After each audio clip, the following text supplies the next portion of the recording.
सरस्वती शिशु मंदिर देवतलाव की online chemistry class में आप सभी का स्वागत है। हम लोग पढ़ रहे थे विलयन की सांद्रता व्यक्त करने की विधियां।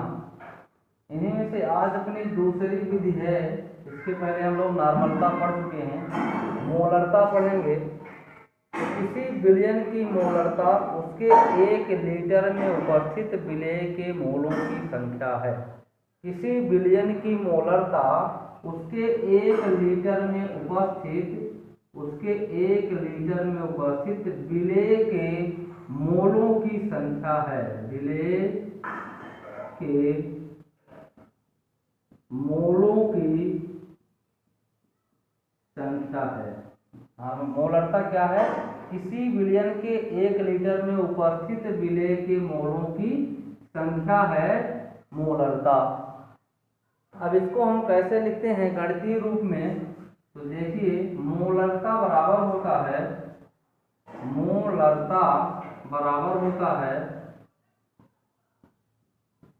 मोलरता एम से इसको दर्शाते हैं। तो विलेय के मोलों की संख्या, विलेय के मोलों की संख्या बटे विलयन का लीटर में आयतन, विलयन का लीटर में आयतन। अब जो विलेय के मोलों की संख्या है, अलग आपको, तो विलेय के मोलों की संख्या, विलेय के मोलों की संख्या यानी मोलों की संख्या बराबर होता है विलेय का भार बटे विलेय का आणविक भार, या विलेय का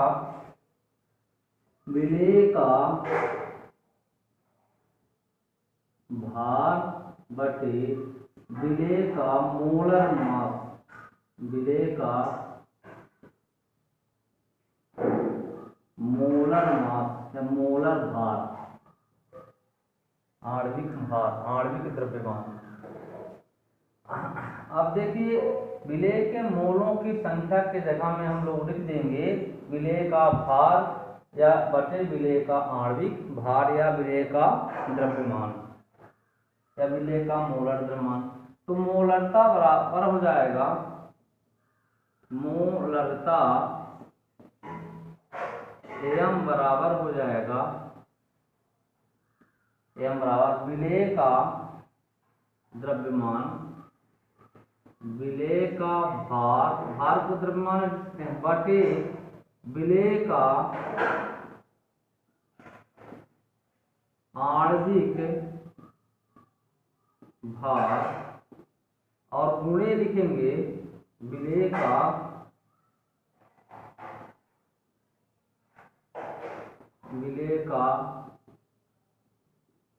आणविक भार या आणविक द्रव्यमान गुणे विलयन का लीटर में आयतन, विलयन का लीटर में आयतन। अब जो है मोलरता एम बराबर हो जाएगा, विलेय के भार को हम लोग लिखते हैं, वेट माने भार, और विलेय के लिए बी, और बटे हो जाएगा विलेय का आणविक भार हो जाएगा mb, और विलयन का लीटर में आयतन VL, विलयन का लीटर में आयतन। इसको मिली में चेंज करेंगे आयतन को, ये हो जाएगा m बराबर VB गुणे VL बराबर होता है ml बटे 1000। 1000 ऊपर चला जाएगा तो 1000 बटे क्या हो जाएगा mb गुणे VML, यानी मिली में विलयन का आयतन। ये हो गया विलयन की मोलरता, यानी विलेय के मोलों की संख्या ग्राम प्रति लीटर, इसकी इकाई होती है। इकाई क्या हो जाएगी? विलेय के मोलों की संख्या तो मोलों की संख्या को मोल से कहते हैं मोल प्रति लीटर। इसकी इकाई हो जाएगी, इकाई मोल प्रति लीटर होती है, मोल प्रति लीटर होती है। तो मोलरता हो गया। अब इसके आगे हम लोग मोललता पढ़ेंगे, मोललता। तीसरा है मोललता।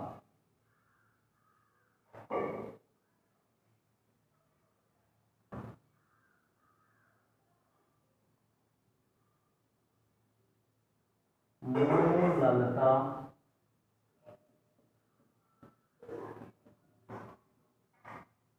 इसको स्मॉल एम से शो करते हैं। तो मोललता की क्या परिभाषा होती है कि 1000 ग्राम, या इसको लिखें तो 1 केजी, 1 केजी विलायक में घुले विलेय के मोलों की संख्या है। दोनों मोलरता और मोललता में थोड़ा सा अंतर है। मोलरता भी हम लोग पढ़े हैं, तो मोलरता में क्या था, 1 लीटर विलयन में घुले विलेय के मोलों की संख्या है। और मोललता क्या है, 1000 ग्राम विलायक, 1000 ग्राम बराबर 1 केजी, 1 केजी विलायक में घुले विलेय के मोलों की संख्या है। विलेय के मोलों की संख्या है। परिभाषा रूप में सुनेंगे, किसी विलयन की मोललता 1000 ग्राम विलायक में घुले विलेय के मोलों की संख्या है। ठीक, अब इसको सूत्र के रूप में लिखते हैं। तो मोललता को स्मॉल एम से दर्शाते हैं। स्मॉल एम बराबर हो जाएगा विलेय के मोलों की संख्या, विलेय के मोलों की संख्या ग्राम में, किस इकाई में, ग्राम में, बटे विलायक का केजी में, किलोग्राम में द्रव्यमान, किलोग्राम में द्रव्यमान। तो ये क्योंकि मोलों की संख्या बराबर होता है, चाहे विलायक के मोलों की संख्या हो चाहे विलेय के मोलों की संख्या हो, मोलों की संख्या बराबर होता है विलेय का ग्राम में द्रव्यमान या भार। विलेय का ग्राम में द्रव्यमान की जगह में भार का भी प्रयोग कर सकते हैं, बटे विलेय का आणविक द्रव्यमान, विलेय का आणविक द्रव्यमान, विलेय का आणविक द्रव्यमान। अब इसको हम यहाँ रख देंगे तो हो जाएगा एम, इसलिए एम बराबर विलेय का ग्राम में द्रव्यमान, विलेय का ग्राम में द्रव्यमान बटे विलेय का आणविक द्रव्यमान, आणविक द्रव्यमान हुए विलायक का केजी में द्रव्यमान, विलायक का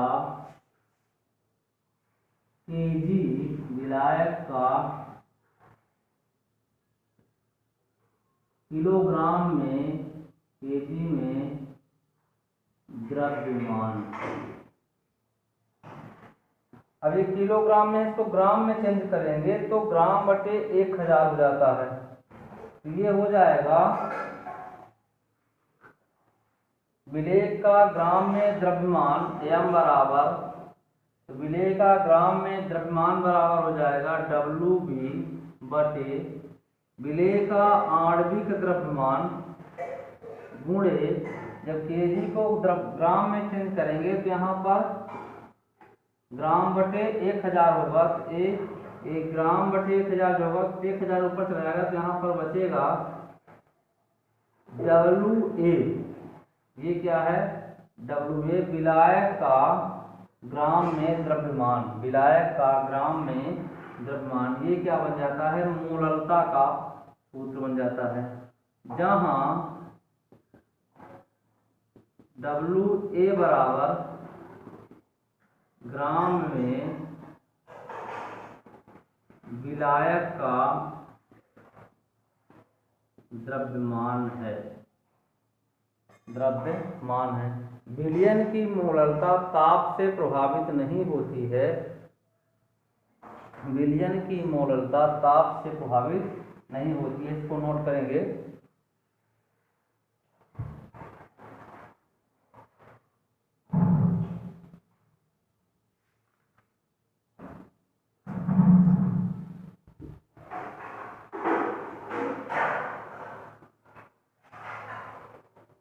इसकी इकाई हो जाएगी मोल प्रति किलोग्राम, मोल प्रति किलोग्राम। मोल प्रति आयतन थी, मोल प्रति किलोग्राम हो जाएगी इसकी इकाई।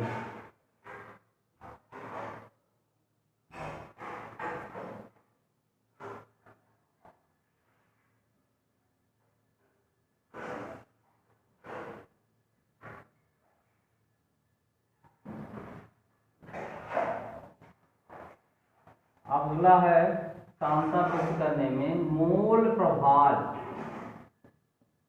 मोल प्रभाज, इसी को मोल भिन्न भी बोलते हैं, मोल प्रभाज। वैसे मान लीजिए कि एक विलयन है आपके पास, उस विलयन में 2 घटक हैं, तो घटक पहला क्या है? विलायक है।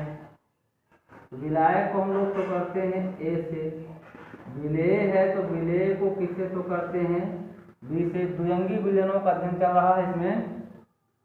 तो आप विलायक के मोलों की संख्या को तो करते हैं N से, विलेय के मोलों की संख्या को तो करते हैं NB से। मोलों की संख्या को N से तो करते हैं, तो विलायक की होगी तो N है, विलेय की होगी तो NB। अब मोलों की संख्या बराबर होता है द्रव्यमान बटे आणविक द्रव्यमान, WB बटे M। विलायक का निकालेंगे तो WA बटे MA, और विलेय का निकालेंगे तो WB बटे MB। ये विलायक A है, इसमें 2 चीजें हैं A B। A विलायक है, B विलेय है। A के मोलों की संख्या N है, और मोलों की संख्या बराबर होता है तो विलायक है, तो विलायक का द्रव्यमान बटे विलायक का आणविक द्रव्यमान, तो WA/MA। विलेय को B से, मोलों की संख्या NB, तो मोलों की संख्या बराबर विलेय का द्रव्यमान बटे विलेय का आणविक द्रव्यमान।